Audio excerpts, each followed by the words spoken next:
Good afternoon बच्चों। आज हम लोग गैस्ट्रुला से किस प्रकार से गर्भस्थ शिशु का विकास होता है उसके विषय में पढ़ेंगे। गैस्ट्रुला कैसे बनता है यहाँ तक मैंने आपको कल पढ़ा दिया था। अब आज हम लोग पढ़ेंगे कि किस तरह से जो गर्भस्थ शिशु है गर्भ के अंदर वो गैस्ट्रुला से धीरे धीरे किस तरह से विकसित होता है। आपने 3 जनन स्तरों के विषय में कल पढ़ लिया था, एक्टोडर्म, मेसोडर्म और एंडोडर्म, और उससे बनने वाले विभिन्न अंगों के विषय में भी। तो अब हम शुरुआत करते हैं कि किस तरह से गर्भस्थ शिशु का विकास होगा। तो ये आपको मैंने बताया था कि निषेचन के 2 सप्ताह में ही आपको बता चुकी हूँ मैं कि 3 जनन स्तरों का निर्माण हो जाता है।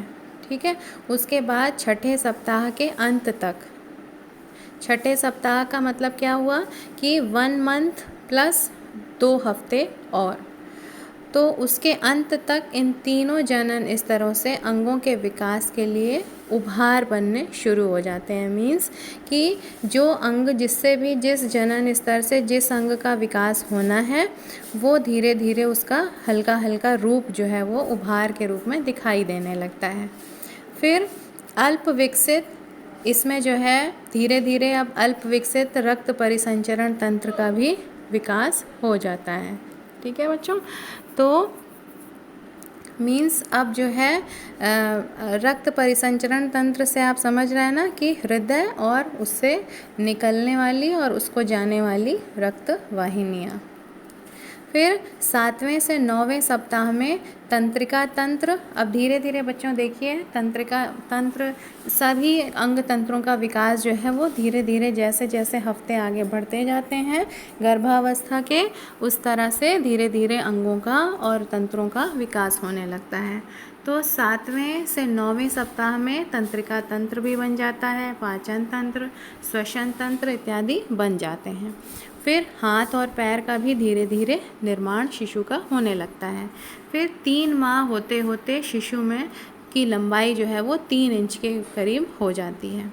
कंकाल तंत्र भी धीरे धीरे विकसित होने लगता है।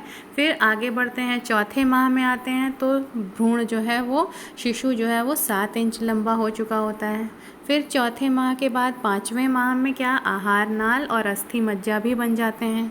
ठीक है बच्चों, अस्थि मज्जा का मतलब क्या हुआ, वो स्थान जहाँ से जिसे हम बोन मैरो कहते हैं। ठीक है, बोन मैरो से ही फिर ब्लड सेल्स या ब्लड कॉर्पसेल्स का विकास होता है। फिर छठे माह में शिशु की धड़कन शुरू हो जाती है। मीन्स अब हार्ट तो बन चुका होता है लेकिन हार्ट में हार्ट बीट आनी शुरू होती है छठे माह से। फिर 7वें माह में रोम या बाल शरीर, सिर पर और शरीर पर आने लगते हैं। फिर 8वें माह में वसा का जमाव होने लगता है, मतलब कि अब धीरे धीरे जो है वो बॉडी दिखने लगती है। फिर 9वें माह तक शिशु जो है वो पूरी तरह से विकसित हो चुका होता है और उसकी लंबाई 18 से 20 इंच हो चुकी होती है और वज़न कितना हो चुका होता है, 2.5 से 3 किलो तक का। ये बच्चों एक स्वस्थ बच्चे का वज़न है जो कि औसतन पाया जाता है। इससे अधिक भी हो सकता है और इससे कम भी हो सकता है। तो अब इस माह के मध्य या अंत आते आते गर्भस्थ शिशु जो है वो पूरी तरह से विकसित हो चुका होता है और अब उसके बाहर आने का समय आ चुका होता है। यहाँ पर बच्चों चित्र के द्वारा आपको दिखाया गया है कि ये जो बाहर आपको दिख रहा है ये गर्भाशय की मोटी दीवार है जहाँ पर शिशु है, और ये बाहर का ये जो आपको रास्ता दिख रहा है ये माता की योनि का रास्ता, यानी जिससे कि शिशु को बाहर आना है, और शिशु का सिर जो होगा वो नीचे की ही साइड होता है। ठीक है, ये आपको अंदर ये जो दिख रहा है ये भ्रूण है, ये इसका सिर है और धीरे धीरे ये सारे अंगों का धीरे धीरे अंग जो है वो डेवलप हो रहा है। और बच्चों ये आपको जो इस तरह से ऐसी ऐसी एक संरचना दिख रही है इसको हम कहते हैं प्लेसेंटा या अपरा, हिंदी में जिसको हम अपरा या आंवल कहते हैं, जिसके द्वारा शिशु और माता एक दूसरे से जुड़े हुए होते हैं। फिर बच्चों ये है अम्बिलिकल कॉर्ड, ये देखिए ये जो यहाँ पर बच्चे की नाभि से जो निकली होती है और प्लेसेंटा से जुड़ी हुई होती है। ठीक है, और अंदर ये जो आपको डॉटेड स्ट्रक्चर दिख रहा है जो तरल है उसको हम कहते हैं एमनियोटिक फ्लूइड या एमनियोटिक तरल।